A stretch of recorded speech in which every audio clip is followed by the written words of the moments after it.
Hi everybody, welcome to this special page on cover songs. I'm going to do a quick introduction to the topic of cover songs here, and then you can scroll down and listen to some great examples of some famous cover songs that were made during the 1950s, during this period that rock and roll is born. Cover songs are really important to understand when you study the birth of rock and roll in these early days of rock and roll. Some of you might find the topic a little bit disturbing, and it might get disturbing as you get to know a little more about how rock and roll got its start. But cover songs are an integral part of the birth of rock and roll, so we have to talk about it, okay? So, what is a cover song? It's really very simple. A cover song is simply a recording of a song that was previously recorded by another artist, okay? So let's say you have the original song recorded by the original artist. Every recording of the song after that is a cover version, okay? Is a cover song, okay? So, I just want to talk a little bit about some legal details that you need to know about cover versions or cover songs. And first thing I need to do is clear up a very common misunderstanding about cover songs. So, number one, cover songs are legal. They are 100% legal, okay? They are not illegal. In fact, the record industry promotes the use of cover songs and the making of cover songs. And they've been doing that since the inception of the recording industry in the early 1900s. So number one is cover songs are 100% legal. Also, cover songs are not theft. Making a cover of somebody else's song is not stealing their song, okay? It's legal and it's not stealing, okay? So keep that in mind, okay, because that's important. Now, here's some songwriting basics for you. Let's say you've written a song. You're finished writing the song. It's done. It's finished. Okay, you are now the owner of the song legally. And as the owner of that song, you have a couple of important rights. The first right is you have the right to make the first commercially available recording of the song. Okay, the exclusive right to make the first commercially available recording of the song. That doesn't mean a version for your kids or for your parents or something like that. I mean a version of the song, a recording of the song that's available on Spotify or on a CD in a store or on iTunes or something like that. You know, it has to be a commercially available recording of the song that's commercially available to the public, okay? You have the right to make the exclusive right to make that record. Okay. Now, if somebody else wants to record that song before you've done that, they need your permission to do it. Okay. And that permission often comes with a payment that's negotiated between the two parties. Okay. But if you own the song, as the owner of the song, you have the right to you have the right to sell, to rent, to lease, to give it away, to put it on the shelf and never look at it again. It's like any property you own.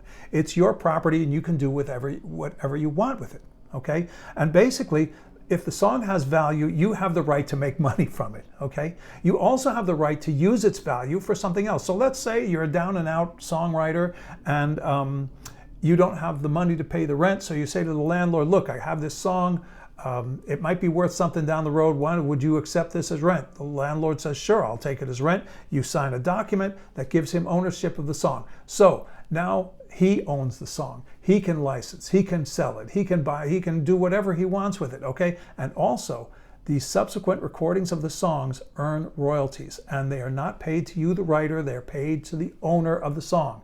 Get it? And this is where the controversy comes in, because a lot of the original songwriters of some of these cover songs in the early days of rock and roll did not own their songs, okay? Well, you'll read about it in the textbook. I won't get it. Okay, so now let's say you haven't given away your song, you still own your song, and you've made that first commercial recording, okay? And it's out there. Now things change a little bit, because once that recording has been made, anybody, and I mean anybody but anybody, can make their recording of your song and they don't need your permission to do it. Okay, it's called a compulsory license. Anybody can make a cover of your song and they don't need your permission. Okay, that's what a compulsory license is. You cannot deny that right to anybody. But when they make a recording of their song, they're going to make money from their record, right? Well, some of that money is going to go to the owner of the song. Okay, now you see where it gets a little tricky sometimes. Now, how does that money work? This is how songwriters' money works sometimes. Very, very basic. Record labels collect all the money from the record sales.